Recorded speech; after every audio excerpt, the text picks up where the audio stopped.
Cette vidéo présente les critères de résistance à appliquer dans le cas d'un dimensionnement d'une structure poutre. Lors de l'application d'un critère de résistance, la grandeur de référence est la contrainte.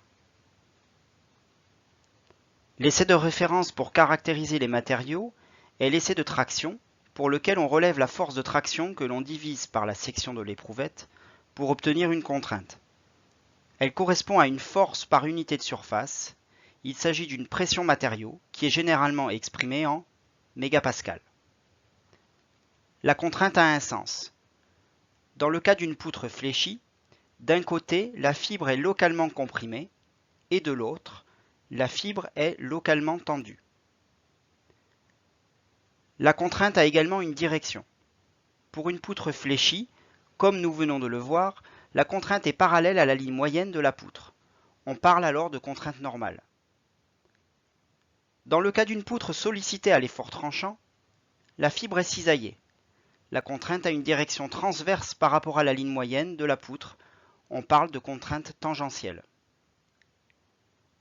D'une manière générale, on peut définir en un point M d'une fibre parallèle à l'axe X son vecteur contrainte Cmx. Sigma est la composante de contrainte normale suivant l'axe X, composante qui a tendance à comprimer ou tendre la fibre.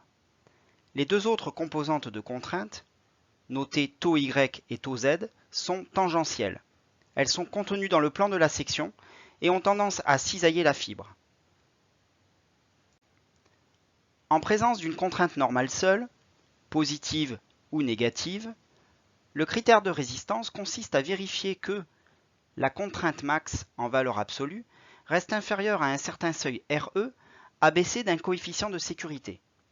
RE est ici la limite élastique du matériau, obtenue à partir d'un essai de traction normalisé. Au-delà de RE, la fibre plastifie. On fait l'hypothèse ici que la tenue en traction ou compression d'une fibre est équivalente, ce qui est vrai pour la majorité des matériaux. En présence d'une contrainte tangentielle seule, le critère de résistance consiste à vérifier que la contrainte tangentielle maxi reste inférieure à un certain seuil REG, abaissé également d'un coefficient de sécurité. REG est ici la limite élastique au glissement du matériau. La tenue d'une fibre au glissement est généralement moins bonne qu'en traction-compression. C'est pourquoi on différencie REG pour taux et RE pour sigma. Il n'existe pas d'essai normalisé pour caractériser REG. En effet, de manière pratique, REG se déduit de RE, ici lui d'un essai de traction, selon les deux formulations suivantes. Pour les matériaux ductiles, d'une part, et pour les matériaux fragiles, d'autre part. Quant au coefficient de sécurité, il permet de tenir compte des incertitudes relatives à la validité du modèle d'étude, la qualité du matériau et de sa mise en forme, et tient compte de la sécurité des personnes et des biens mis en jeu.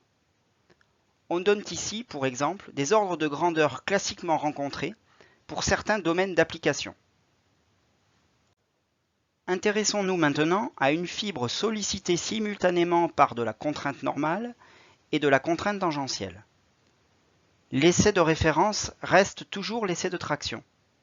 La tenue de la fibre consiste à comparer son vecteur contrainte Cmx, constitué de contraintes normales et tangentielles, à RE, qui est une contrainte normale pure.